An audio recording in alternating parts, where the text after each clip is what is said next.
Um, the Imagination Refinery is a centre of, I suppose, initially creative activity, although it's not exclusively meant for that. Using the sharing economy as a way of providing opportunities, I guess it would be, providing a place for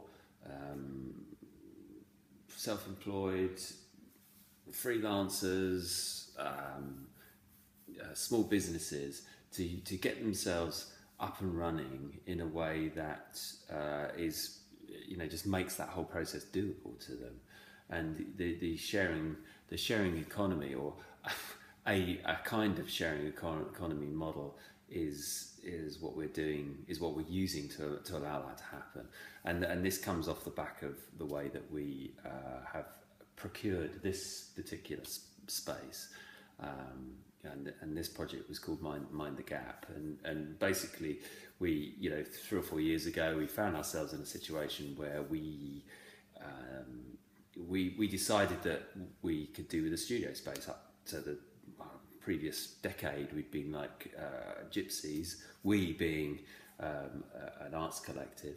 We'd been like gypsies, operating out of a van, basically travelling around the country, working on creative projects of all different types. And 3 or 4 years ago, we decided that it would be quite nice to have a place to call home, a place that we could work from, meet people in, etc., etc. We didn't have lots of money to pay for a place, so we decided that we would offer our services in return for an idle asset, and this was the idle asset.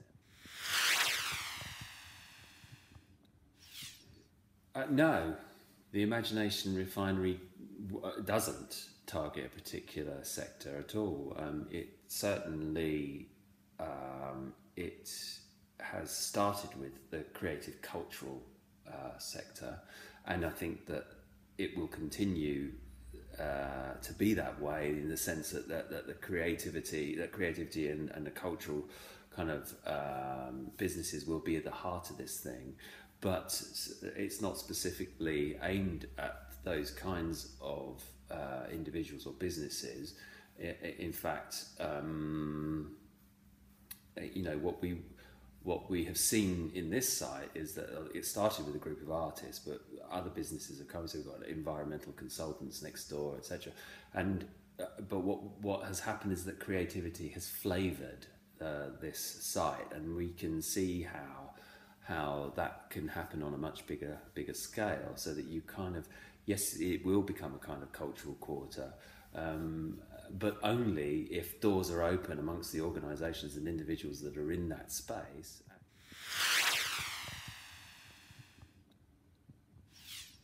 From what we've seen,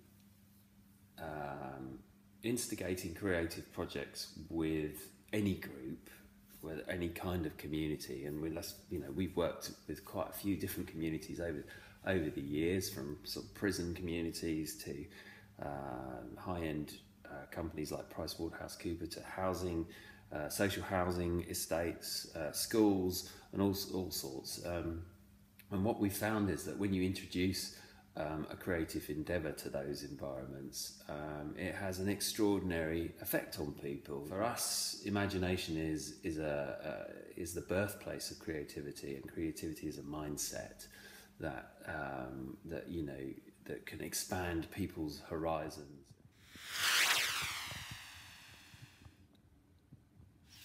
For me, it's a question of, or for us, it's a question of sustainability. If you are creating any kind of business that doesn't include, social capital as the creation of social capital as an output, then it seems to us anyway that is kind of a recipe for long-term disaster. You've got a choice, haven't you? You as a business, you can do business to people, you can do business for people, or you can do it with them. And our choice is to do business with people. and because for our money anyway, that's where the sustainability is. This isn't an entirely selfless approach to doing business. This is about wanting to not go the way of the dinosaurs. You know, we want to fit in with our local community.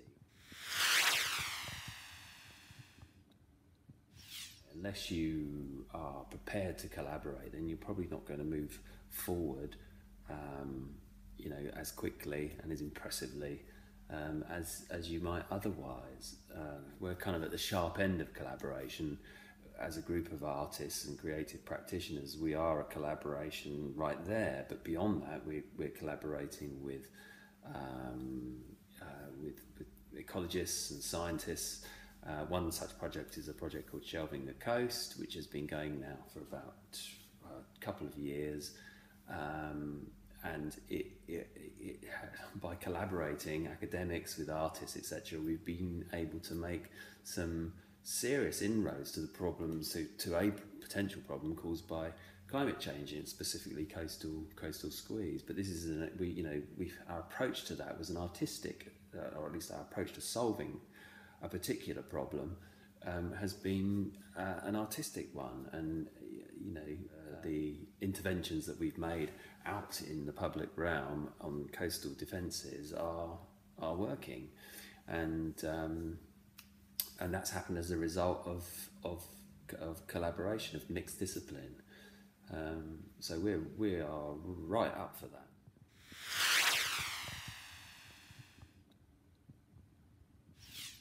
I don't mean to sort of sound kind of trite, but I honestly don't know,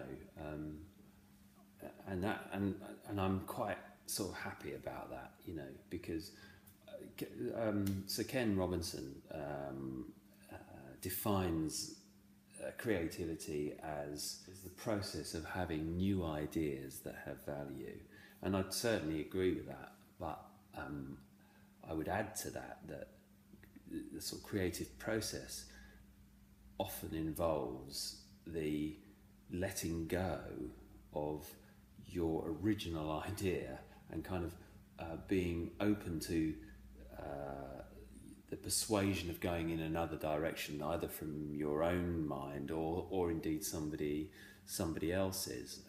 So kind of having a very rigid plan is not really, not for me anyway, and my group isn't really part of our creativity. It's like we know that at any given point we might be swayed in a completely different direction, and that's how we've managed to get where we are today. And look, that's not to say we're hugely successful business people. None of us drive Ferraris, and we don't occupy a skyscraper, but that wouldn't be our definition of success anyway. So for us, success looks very different, and it does involve the building of social capital. It does involve sustainable business. It does involve an environment that will tolerate us, and we can tolerate it, and it does involve doing things in a way that's in tune with the place that we live in.